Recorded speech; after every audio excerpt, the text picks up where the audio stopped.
In a shocking practice known as farming, 70,000 West African children were placed in unofficial foster care arrangements with white British families between the 1950s and the 1990s. Some of these children, now adults, have spoken of their trauma and struggles in a new documentary. It's called White Nanny, Black Child. And in a moment, we're going to speak to Ore Ogunbayi, who was picked from a newspaper article by her foster parents.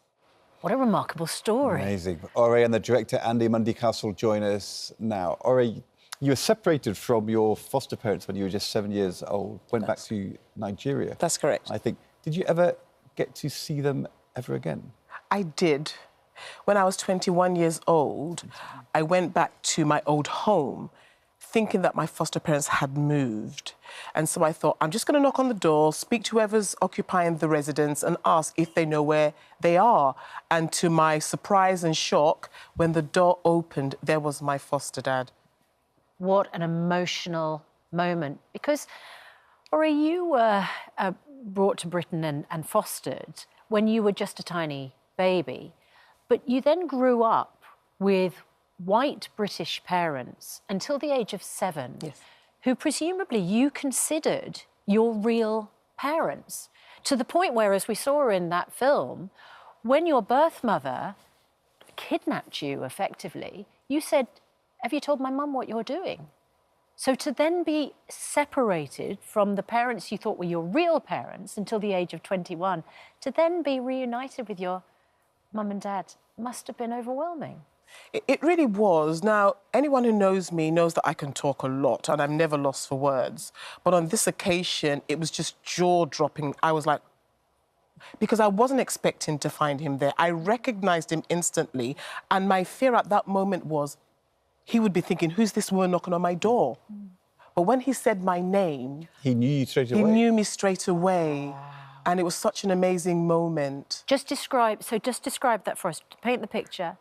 How do you find out where they are? Because they'd moved, hadn't they? They hadn't. No, they hadn't. Oh, they hadn't. So they were I was still in the just same... told. You thought they'd moved. You thought they'd moved? Yes. So you turn up at the house where you hope that they might still be. Yes. Knock on the door. Just talk about the moment when the door opens and the reaction. So I'm knocking on the door and I have this speech ready in my head that I was going to be polite and say, I used to live here, I'm looking for my parents, would you happen to know where they are? And as the door opened and he was there, my heart just skipped a huge beat because I wasn't prepared. I didn't have a speech ready, so I was just staring. Yeah. And he says, Ore. And I thought, oh my gosh, he knows me. He remembers me. And you knew that was your father? I knew. I your foster recognised father him. straight away? I recognised him. And he said, well, you haven't changed. Your mum, where was she at the time? My foster mum. She was out. And so you're then reunited with her... 2 weeks later. And how was that? It was amazing because by the time I arrived, she had all of my stuff from when I was little, which is why I have the pictures that are now in the documentary. So I had all of my stuff from when I was a baby. Where did they think you'd gone at the age of 7? And your birth mum, talk to us about that moment where she takes you back to what she considers is your home. Well, my birth mother was afraid she was going to lose me to my foster parents. Right. And so she felt the only way that she could have her child was to take me without consent. Right. Although there was no legal fostering arrangement or adoption with you. She had just informally asked your foster parents to take over. So there was no legal obstacle to her doing that. At that time, yes, but in the papers, there had been an announcement that the government were proposing that any child who had been fostered for 6 years or more may then be adopted by them, and that's why she panicked. Can I ask you, Andy, because, you know, I'm just trying to... It's really hard to get your head around this. Yeah. We know that up to the 1970s, there were tens of thousands of British orphans who were sent away to Canada, to Australia. That was a bit of a scandal, but that happened because they were orphans. In this case, we're talking here about Nigerian parents who come to the UK with their children. What is the reason why, when they've arrived, they then seek to have them fostered with another family? You know, what is their motivation? Are they paying for that? Is it because they can't cope with the childcare? And then for the foster parents, what is motivating them to bring this child into their home? Well, from the Nigerian parents, it was very simply an affordable means to childcare. Working through the day, studying at night, or vice versa. It's quite extreme. It's very extreme, but, you know, this is people in the pursuit of a dream. You know, they're coming here because at that time, Nigeria had just gained independence from Britain, the mother country, and, you know, they were welcomed. So it was a case for them that actually we're going to go there, but we've got to make the best of every minute. Did they generally think it was a temporary arrangement to have Yes, their children because, you know, fostered? most people would want to go back to Nigeria, and most did. In many cases, a lot of people did. With their children? No. So some would stay, some would, you know, you think the amount of Nigerian migrants that would have come here during that time, there was so many different outcomes. Some would have stayed, many went home, some children stayed and never went back to their families.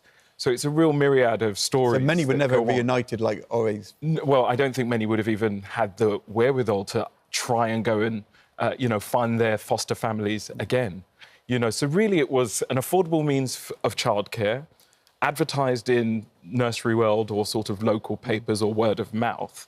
And so for the British families that were taking in Nigerian foster children, they would, it was a monetary transaction. It was monetary? Yeah. So they received Nigerian money. parents would have paid. They paid them? They would have paid them, you know, and that's where the breakdown happened. If the money wasn't being paid, in some cases, you may not get your child back. Ori, has this left you with anger towards your birth mum for taking you away? Did it leave you with a sense of regret over not growing up with your British family? Did it leave you feeling, you know, where's my home? Who's my family? How have you managed to resolve those very emotional issues that this must have triggered? Well, initially, when it first happened and I found myself in Nigeria, I thought my foster mum was going to come and get me. But I didn't realise she didn't know where I was. No. So over time, I was told the truth. My mother told me the truth. Was it a big change in your standard of living, your style of life, to go from Britain back to Nigeria? My standard of living didn't change, but my environment did, and it was extremely different. And so I had to try and adjust, learn a new language, try and fit in, and I struggled with that because I wasn't really accepted for I don't know why.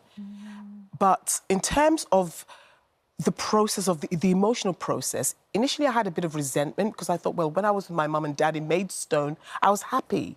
Nobody ever called me names. I was accepted. Yes, I was one of 3 children in my primary school, black children in my primary school, but it had no meaning for me. I was happy and I was settled. But I then went through a process of writing a book about my story during the first lockdown. As I wrote that story and I got my mother's account, I realised that this story was just full of victims.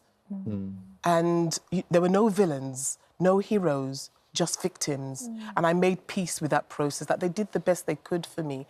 And I'll always be grateful. Even though my mother regrets putting me in with foster parents, I will always be grateful that I had my foster parents. And it was back to Lagos in Nigeria? It was Lagos. Maidstone to Lagos. Exactly. I mean, that is, like, astonishing, isn't it? It's like going from a little village to kind of the heart of London. It was a huge change. Amazing. It's a fascinating story, and we really appreciate you both telling it. Thank you so much. The programme is called White Nanny, Black Child, and it's available to watch on Catch Up on My 5. Thank you both so much. Thank you so much. Thank you for having us.